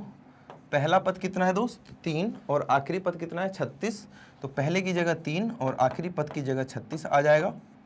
2 से 12 को काटेंगे 6 बार, तो ये आ गया 6 गुणे 36 धन 3 होता है 39। इसको हम मल्टीप्लाई कराएंगे उसी रूल से कि अगर अपने मन में 40 मान लो इसको, तो 240, 240 - 6 234 पेड़। देखा कितने कमाल की बात हो गई। ये पूरे स्कूल ने मिलकर इतने अच्छे तरीके से कि मतलब पता भी नहीं चल रहा कि बहुत सारे पेड़ लगाएं, लेकिन उन लोगों ने मिलकर कितने पेड़ लगा दिए, तो 234 पेड़ लग जाएंगे टोटल। एक बार स्क्रीनशॉट लेंगे और आगे बढ़ रहे होंगे हम, ठीक है, बढ़िया, कोई दिक्कत वाली बात नहीं है यहाँ तक। तो हमने प्रश्न संख्या 17 देख लिया। अब हम बात करते हैं प्रश्न संख्या 18 की। इसमें बात हुआ है कि केंद्र A से प्रारंभ करते हुए बारी बारी से केंद्रों A और B को लेते हुए त्रिज्याओं 0.5 सेंटीमीटर, 1 सेंटीमीटर, 1.5 सेंटीमीटर, 2 सेंटीमीटर वाले उत्तरोत्तर अर्धवृत्तों को खींचकर एक सर्पिल, मतलब कि स्पाइरल बनाया गया है। स्पाइरल समझते हैं, स्पाइरल समझते हैं, ऐसा वाला। होता है ना ये, ऐसे शादियों में नहीं एक लाइट जलती है ऐसे ऐसे करके, देखे होंगे जो शादियों में गाँव में लगा होता है ना, वो जो बहुत सारी लाइटें लगी होती हैं, तो उसमें एक स्पायरल वाली लाइट आती है ना। या आप स्प्रिंग देखे होंगे, स्प्रिंग का भी जो फॉर्म होता है वो स्पायरल के फॉर्म में होता है, ठीक है, जिसको हम हिंदी में सर्पिल भी बोलते हैं। ये तो इस रूप में बनाया गया है। तो जो सबसे अंदर वाला आपको जो अर्धवृत्त दिख रहा है, मतलब कि ये वाला, इसकी त्रिज्या कितनी है? 0.5 सेंटीमीटर। इसकी है 0.5 सेंटीमीटर। ऐसे ही अगर मैं दूसरे वाले की बात करूं, दूसरे वाले की मतलब इसकी अगर मैं बात करता हूं, तो इसकी त्रिज्या कितनी है देख के बताएंगे एक बार। इसकी त्रिज्या है 1 सेंटीमीटर। ऐसे ही अगर मैं तीसरे वाले की बात करूं, तीसरा वाला दिख रहा है आपको, ये इसकी बात अगर मैं करता हूं, तो इसकी त्रिज्या मतलब त्रिज्या बढ़ती चली जा रही है। इसकी त्रिज्या है अपने पास 1.5 सेंटीमीटर। ऐसे ही चौथे वाले का 2, फिर 2.5, फिर 3, 3.5, ऐसे ऐसे चलता चला जाएगा, ठीक है। तो आगे क्या दिया हुआ है, जैसा कि आकृति में दर्शाया गया, 13 क्रमागत अर्धवृत्त। टोटल कितने अर्धवृत्त हैं? ऐसे 13 हैं। 13 क्रमागत अर्धवृत्तों से बने इस सर्पिल की कुल लंबाई क्या होगी? लंबाई का मतलब इसको पकड़ लो और इसको पकड़ लो, पकड़ के खींच दो तो ये क्या बन जाएगा? पकड़ के खींच दो तो ये एक स्ट्रेट लाइन बन जाएगी। यहाँ पे इसको पकड़ लो और इसको पकड़ लो, खींच दो, ये बन जाएगा। और इसकी लंबाई पूछ रहा है, मतलब कि हमारे पे 13 पद हैं। ये पहला पद, दूसरा पद, तीसरा पद, ऐसे ऐसे करके 13 अर्धवृत्त बन रहे हैं। और इन अर्धवृत्तों की क्या बनानी है? आपको लंबाई बतानी। लंबाई क्या होती है जल्दी बताएंगे एक बार, लंबाई क्या होती है? तो लंबाई जो होती है वो वृत्त का क्या होता है? परिमाप होता है। वृत्त का परिमाप मतलब कि सरकमफेरेंस ऑफ सर्कल, मतलब इसका परिमाप जो होता है उसी को हम क्या बोलते हैं? इसकी लंबाई। मतलब यहाँ से कैंची से काट दो, ये लंबा बन जाएगा और उसका आपको क्या परिमाप ज्ञात करना है। क्लियर? अब क्या करना है, हमारे पास तो सर अर्धवृत्त है, ये हमारे पास क्या है? अर्धवृत्त। देखो हर एक अर्धवृत्त है जो अलग अलग कलर से आपको दिखाया गया है। वृत्त का परिमाप होता है 2πr, लेकिन अर्धवृत्त का परिमाप कितना होता है? πr। क्लियर है बात? और ऐसे हमारे पास कितने अर्धवृत्त होंगे? तो 13 अर्धवृत्त हैं। तो मतलब 13 अर्धवृत्त के लिए क्या सीक्वेंस बनेगा वो समझना पड़ेगा आपको। आइए देखते हैं क्या मैं कहना चाहता हूं, उसको समझिए। सबसे पहले वाले वृत्त की, फर्स्ट अर्धवृत्त की लंबाई, पहले अर्धवृत्त की लंबाई क्या हो जाएगा? πr। पाई r1 बोल देते हैं इसको, मतलब ये r1 है, r2, r3, r4, ऐसे ही r13 तक जाएगा, r13 तक जाएगा। πr1 मतलब 0.5 पाई। पाई का मान नहीं रखेंगे अभी नहीं रखेंगे, बाद में रखेंगे। अभी रख के क्यों इतना गुणा भाग करना? आ रही बात समझ में? ऐसे ही सेकंड अर्धवृत्त की अगर मैं लंबाई आपसे पूछता हूं तो कितना बताएंगे? सर πr2 मतलब 1 पाई। अगर मैं आपसे थर्ड वाले से पूछता हूं कि थर्ड अर्धवृत्त की लंबाई, तो आप बताएंगे सर πr3 मतलब 1.5 पाई। अगर मैं फोर्थ की, ये 3 4 क्यों लिख रहा हूं? अभी कुछ समझाना चाह रहा हूं आपको, जो ऐसे समझ में नहीं आएगा, तो जो बता रहा हूं उसको ध्यान से समझेंगे। फोर्थ की सर 2 हो जाएगी, ये 1.5 था तो ये 2 पाई। एक बात समझो, जब पहला था तो 1 का आधा होता है 0.5, तो यहाँ पे आधा पाई आया। जब दूसरा था तो 2 का आधा 1 होता है तो 1 पाई आया। 3 का आधा 1.5 होता है, 1.5 पाई आया। 4 का आधा 2 होता है, 2 पाई आया। तो ऐसे ऐसे हमारे पास टोटल कितने हैं? 13 हैं। तो 13वें वाले का बताएंगे, 13वें अर्धवृत्त की लंबाई कितनी हो जाएगी? तो सर πr13 मतलब 13 का आधा हो गया 6.5, 12 का आधा 6, तो 13 का आधा कितना? 6.5 पाई। तो ये हमारे पास एक सीरीज बन के आ गई जो समांतर श्रेणी की सीरीज है। ये सीरीज मतलब कौन सी सीरीज है? 0.5 पाई, 1 पाई, 1.5 पाई 2 पाई, और ये चलता चला जाएगा, कहाँ तक जाएगा दोस्त? 6.5 पाई, 6.5 पाई तक। अब हमें इन्हीं का योगफल निकालना है, क्योंकि ये ऐसे 13 हैं, 13 अर्धवृत्तों की लंबाई लिखी गई है आपके सामने, इनका योगफल निकालना है। योगफल निकालना है तो हमारे पास पहला भी पता है, आखिरी भी पता है, छोटा वाला फॉर्मूला लगाएंगे और इस क्वेश्चन को हम आसान बना लेंगे। तो n की जगह 13 रखेंगे, क्योंकि ऐसे ऐसे कितने अर्धवृत्त हैं? 13 अर्धवृत्त हैं ये। और पहला पद कितना है? 0.5 पाई। आखिरी पद कितना है दोस्त? 6.5 पाई। तो ये कितना आ जाएगा? 13/2 गुणे 6.5 पाई और 0.5 पाई 6.5 पाई और आधा पाई कितना हो गया? 7 पाई। कितना? 7 पाई। पाई का मान रखेंगे, अब पाई वाई का मान आखिरी में रखते हैं। 7 गुणे पाई का मान 22/7 रखेंगे, 22/7। 7 से 7 को उड़ा दो, 2 से 22 को काट दिया 11, तो 11 और 13 को गुणा करेंगे तो कितना आ जाएगा? 143 सेंटीमीटर। 143 सेंटीमीटर। कोई दिक्कत वाली बात है? समझ में आ गया? ये 11 से 13 से गुणा किया सर, फटाफट कैसे बता दिया 143 आया? हमें भी सिखाओ। यहाँ देखो, जब हम किसी संख्या को 11 से 2 अंकों की संख्या का बता रहा हूँ, ऐसे 3-4 अंकों की संख्या का भी है, बाद में बताऊंगा। 2 अंकों की संख्या को अगर 11 से गुणा करते हैं तो यहाँ पर जो भी लिखा है उसको लिख लें और इन दोनों को जोड़ के बीच में लिख लें। अच्छा, 16 से या 25 से अगर हम 11 में गुणा करेंगे तो क्या करेंगे सर? 2 5 को यहाँ लिख लो, 2 5 7 को बीच में लिख दो, है ना सर? एक और बता दो, चलो सर अगर 57 हो तब, यहाँ देखो यहाँ नियम बदलेगा। 5 7 को लिख लिया, अब बीच में जब आपने 5 7 किया तो 12 आ गया। 12 नहीं लिखना है दोस्त, 12 ऐसे लिखेंगे, है ना? मतलब एक जो 12 का इधर कैरी आ जाएगा तो ये 627 आएगा। आ गई बात समझ में? तो ये सब छोड़ दो, ये तो ट्रिक्स होती हैं छोटी छोटी जो मैं बताता रहता हूँ टाइम पर। ये समझ में आ गया कि नहीं? एक बार स्क्रीनशॉट लेंगे, ट्रिक्स भी आई गई होगी खैर समझ में, इतनी बड़ी बात तो थी नहीं। ठीक है, बहुत बढ़िया। अब बात कर लेते हैं हम अपना नेक्स्ट क्वेश्चन, प्रश्न संख्या 19 की। 200 लट्ठों, हाँ जब नंबर नहीं आएगा तो पापा इसी का यूज करते हैं, है ना? वो इतने मोटे लट्ठे नहीं होते हैं, नहीं तो इतने में तो जान निकल जाएगी अपनी, है ना? वो थोड़े से पतले होते हैं लेकिन उसको भी लट्ठ ही बोलते हैं, है ना? उसी से धुनाई होती है हमारी। हमारी क्यों होगी? मतलब मेरी क्यों होगी? आप लोगों की होगी। 200 लट्ठों को ढेरी के रूप में इस प्रकार रखा जाता है। सबसे नीचे वाली पंक्ति में 20 लट्ठे हैं। ये जो आपको नीचे वाली पंक्ति दिख रही है इसमें 20 हैं। उससे अगली पंक्ति में 19 है, मतलब एक कम है, इसमें 19 है। उससे अगली वाली पंक्ति में 18, मतलब एक एक कम होते हुए चले जा रहे हैं, अभी ऊपर भी हैं। आपको बस 3 ही लाइन दिखाई गई है। हाँ, ये 200 लट्ठे कितनी पंक्तियों में रखे गए हैं? टोटल नंबर ऑफ लट्ठेज लट्ठेज नहीं होता है, टोटल नंबर ऑफ लॉक्स जो हैं वो कितने हैं? 200 हैं। कुल मिला के ये 200 हैं, ऐसे ही रखे गए हैं। पहले 20, फिर 19, फिर 18, फिर 17, फिर 16। तो आपसे पूछा जा रहा है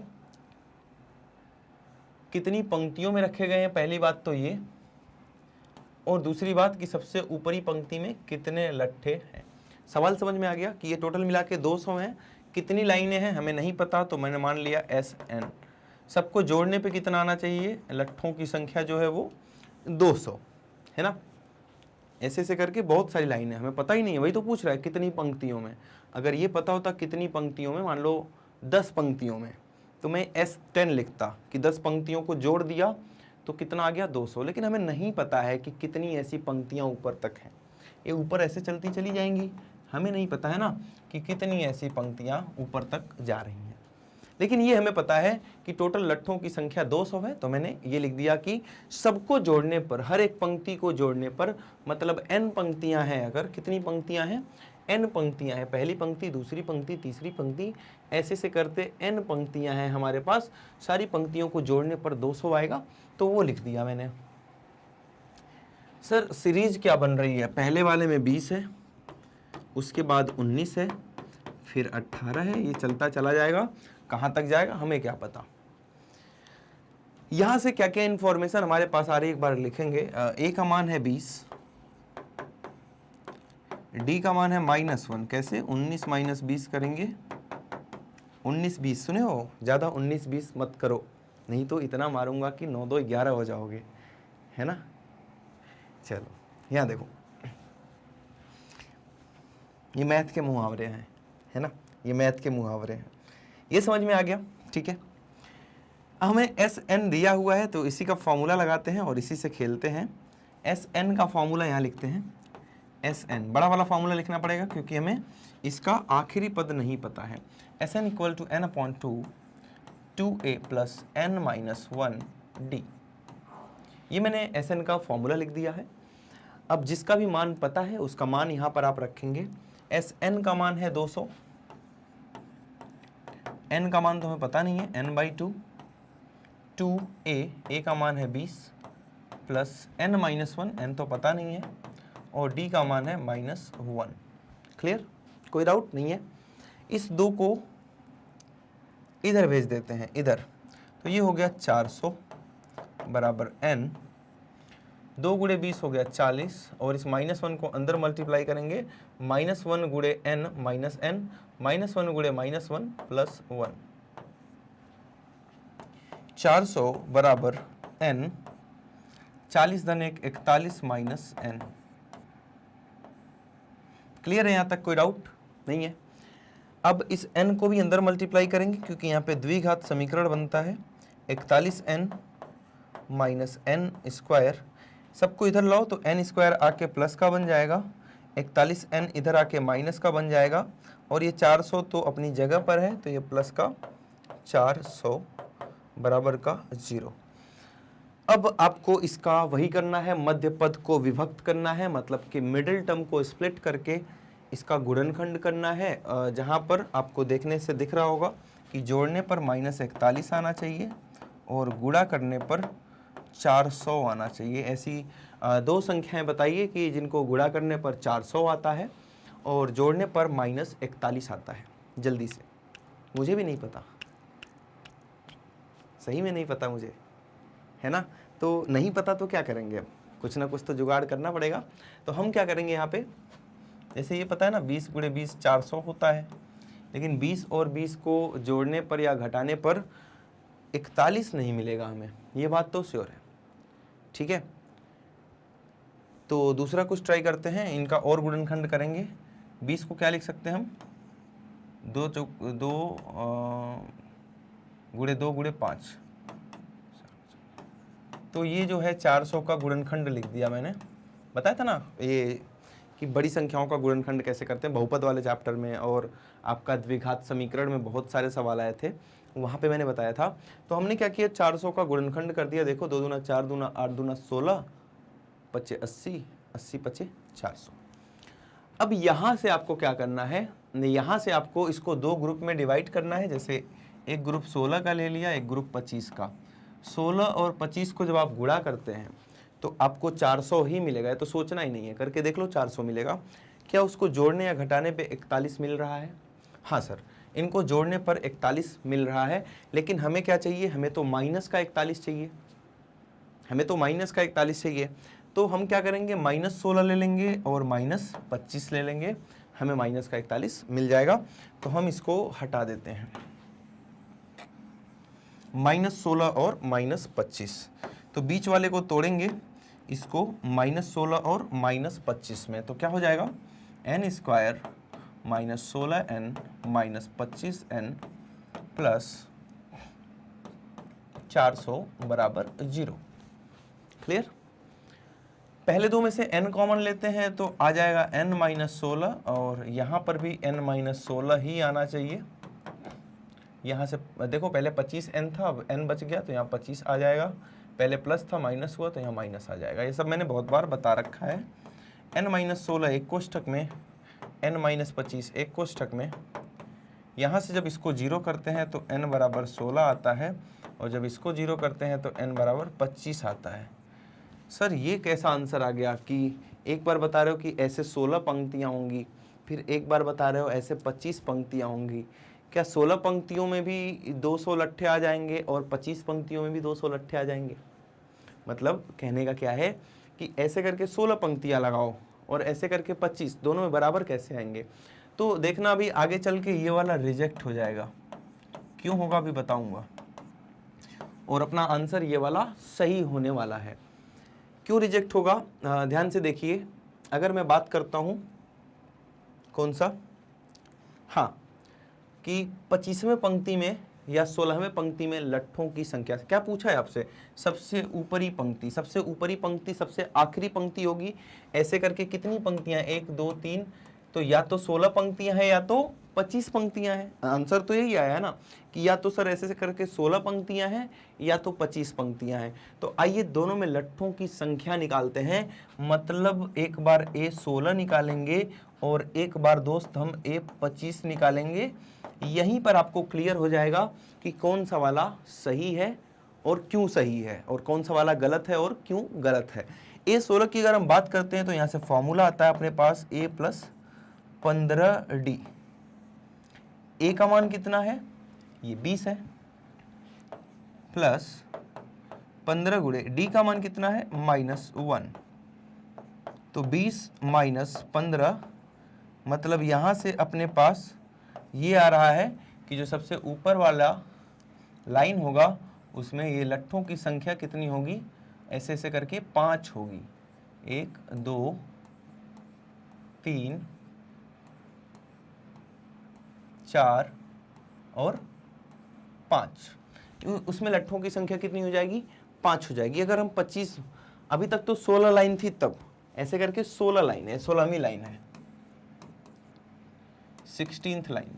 और ये भी प्रूव हो चुका है कि इन सबको जोड़ने पे कितना आ जाएगा? 200 आ जाएगा। अब 25वें में दिक्कत क्या आई? आइए A25 निकाल के देखते हैं। A + 24D। A का मान कितना है? 20। D का मान कितना है? -1। तो इसको सॉल्व करेंगे तो -4 आएगा, इसीलिए इसको हमने रिजेक्ट किया है दोस्त। क्या किसी लाइन में -4 लॉक्स हो सकते हैं? -4 लट्ठे हो सकते हैं? -4 नहीं सर, या तो 1 होगा या तो 2 होगा या तो 3 होगा या तो 4 होगा। -4 नहीं हो सकता है। आ रही बात समझ में? इसीलिए उसको क्या कर दिया गया है? रिजेक्ट कर दिया गया है। और अपना राइट आंसर क्या हो जाएगा? 16 हो जाएगा। ठीक है, क्लियर है? कोई डाउट नहीं है? एक बार स्क्रीनशॉट लेंगे, आगे बढ़ रहे होंगे हम। ठीक है, तो आज का आखिरी क्वेश्चन देखते हैं, और बहुत ही जबरदस्त क्वेश्चन है ये लड़की है कोई, भाग रही है। ये क्यों भाग रही है? आलू के लिए, है ना? ऐसी छोटी चीज के लिए इतना मेहनत कर रही है ना? आइए देखते हैं। इसको आलू नहीं मिल रहा है घर पे, तो इसे दौड़ लगा रही है, आलू दे दो कोई। एक आलू दौड़। आलू दौड़ किया है कभी? पता नहीं, मैंने बस NCERT में ही किया है ना? आप लोग भी, मुझे ऐसा लग रहा है कि बस NCERT में यहीं आलू दौड़ कर रहे हैं, और कहीं नहीं किया होगा। कुर्सी दौड़ हमने किया है ना? और भी बहुत सारा दौड़ किया है, लेकिन यह आलू दौड़ नहीं किया है। ये NCERT में दौड़े हैं। एक आलू दौड़ में प्रारंभिक स्थान पर एक बाल्टी रखी हुई है, ये रही बाल्टी, जो पहले आलू से 5 मीटर दूरी पर है। यहाँ पर आलू रखे हुए हैं भाई, ये आलू 1, आलू 2, ये आलू रखे हुए हैं, है ना? अच्छा, इनके आलू छोटे हैं, मैंने आलू बड़ा बना दिया, कोई बात नहीं। जो पहले आलू से 5 तथा अन्य आलूओं की दूरी जो है वो 3-3, मतलब पहला आलू इस बाल्टी से 5 मीटर की दूरी पर है, और जितने भी आलू हैं सब 3-3 मीटर की दूरी पर हैं। इस रेखा पर 10 आलू रखे गए हैं। कितने आलू हैं यहाँ पे? 10 आलू रखे गए हैं। आगे की कहानी क्या है ये तो समझ गए ना? 10 आलू रखे गए हैं। प्रत्येक प्रतियोगी बाल्टी से चलना प्रारंभ करती है, निकटतम आलू को उठाती है, उसे लेकर वापस दौड़कर बाल्टी में डालना है, दूसरा आलू उठाना है, फिर वापस डालना है, उसे उठाकर वापस बाल्टी में डालती रहती है, और वह ऐसा तब तक करती रहती है जब तक उसका दिमाग खराब नहीं हो जाता। नहीं, ये नहीं लिखा हुआ है, जब तक सभी आलू बाल्टी में ना आ जाए। इसमें प्रतियोगी को कुल मिलाकर कितनी दूरी दौड़नी पड़ेगी? मतलब दौड़ वो रही है और सवाल हमें करना पड़ रहा है, उससे ज़्यादा मेहनत कौन कर रहा है? इसको तो बस दौड़ने में मज़ा आ रहा है, आलू रखने में मज़ा आ रहा है, इसके चक्कर में हमें ये सवाल करना पड़ रहा है। आओ करते हैं, है ना, क्योंकि हमें नंबर भी तो चाहिए। हो क्या रहा है समझिए, यहां से भाग के आई, आलू उठाई, भाग के गई, रख के आई, ठीक है। फिर यहां से चली बाल्टी के पास से, अब कहाँ जाएगी, इस वाले आलू के पास आई और फिर भाग के कहाँ गई, इधर को गई। फिर यहाँ से चली होगी, इस वाले आलू के पास आई और भाग के इधर को गई। ऐसी भाग रही है जब तक सारे आलू रख नहीं ले रही है। तो मतलब 10 आलू हैं, तो आपको ये बताना है कि ये जो आलू के चक्कर में ये दौड़ रही है, तो इसके चक्कर में हमें कितना दौड़ना पड़ेगा, कितनी मेहनत करनी पड़ेगी, इसकी टोटल दूरी निकालनी है आपको, टोटल दूरी निकालनी है। आइए देखते हैं। सबसे पहला आलू निकालने के लिए सबसे पहला आलू कैसे उठाई होगी, ये समझ के बताओ जल्दी से, कितना दूर। पहला आलू उठाने के लिए ये 5 मीटर आई होगी, फिर भगी होगी 5 मीटर और बाल्टी में आलू रख दी होगी, मतलब 5 आना 5 जाना। तो पहला हो गया दोस्त कितना, 10। क्लियर। अब हम बात करते हैं दूसरे की। दूसरे के लिए यहाँ से यहाँ चली होगी और फिर वापस यहाँ गई होगी, मतलब 8 आई 8 गई, 8 और 8 कितना, 16। क्लियर है ये। ऐसे तीसरे के लिए जल्दी बताएंगे, 5 3 8 3 11, मतलब कि 11 यहाँ से यहाँ 11 मीटर आई होगी, फिर 11 मीटर गई होगी, तो 11 और 11 कितना, 22। ऐसे ऐसे कितने पदों तक, 10 पदों तक। क्यों 10 पदों तक, क्योंकि अपने पास 10 आलू हैं, काश थोड़े कम आलू होते, है ना, तो हमें कम पदों तक निकालना पड़ता, लेकिन मेहनत उतनी ही करनी है, चाहे ये 100 बार दौड़ती, है ना। इतनी बात समझ में आ गई, कहानी समझ में आ चुकी है क्या हो रहा है, टोटल कितना दौड़ी है आपको वो निकालना है, कितने मीटर तक। तो हमें मतलब कि S10 निकालना है, 10 पदों का योग निकालना है, जहाँ पहला पद 10 है और सार्वंतर 16 - 10 मतलब कि 6 है। क्लियर है बात। अब यहाँ पे हम क्या करने वाले हैं, तो यहाँ पर हम करेंगे SN का फॉर्मूला बड़ा वाला लिखेंगे, क्योंकि हमें आखिरी पद नहीं पता है। ये होता है 2a + n - 1d।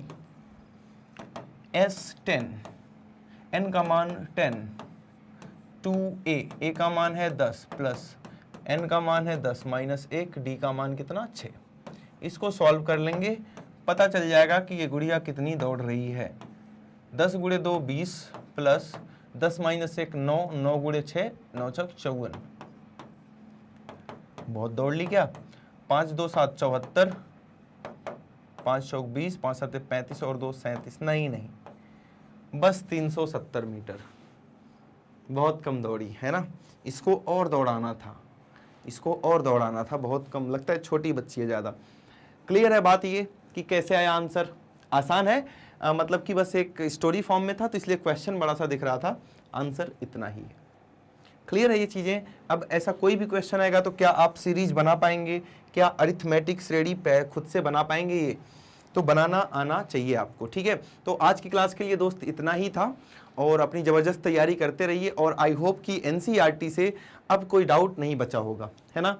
फिर भी किसी भी टॉपिक में NCERT से अभी आगे का जो क्वेश्चंस कराऊंगा वो अलग की बात है, फिर भी किसी भी टॉपिक में कुछ भी डाउट हो तो कमेंट में आप ज़रूर बताया करें कि सर प्रश्न संख्या ये वाला, तो उसको जब भी मैं लाइव क्लास लूँगा या डाउट क्लास लूँगा तो उसमें मैं उसको कवर करा दूंगा, दोबारा आपको समझा दूंगा। क्लियर है बातें। तो एक छोटी सी बात और आपके लिए जो बहुत ज़रूरी है, जैसा कि आपको पता है मैग्नेट ब्रेन्स प्रोवाइड करता है हाई क्वालिटी एजुकेशन, जहां ये हमारे टॉप कोर्सेज हैं जो इंग्लिश और हिंदी दोनों ही माध्यम में उपलब्ध हैं। यहाँ पर हम CBSE बोर्ड के साथ साथ अदर स्टेट बोर्ड्स भी कवर कर रहे हैं, जिसमें Delhi board, Bihar board, UP board, MP board और राजस्थान बोर्ड है। इसके साथ साथ आप वैदिक मैथ्स क्रैश कोर्स और स्पोकन इंग्लिश की क्लासेस देख सकते हैं। आप हमें अदर सोशल मीडिया नेटवर्क से फॉलो कर सकते हैं। हम फेसबुक, इंस्टा, ट्विटर, टेलीग्राम और व्हाट्सएप पर अवेलेबल हैं। बेहतरीन तैयारी करने के लिए दोस्त ई-नोट्स और ई-बुक्स को ग्रैब करना बिल्कुल नहीं भूलना है, जिसका लिंक डिस्क्रिप्शन बॉक्स में दिया गया है। आज के लिए इतना ही, मैथ्स की प्रैक्टिस करते रहेंगे।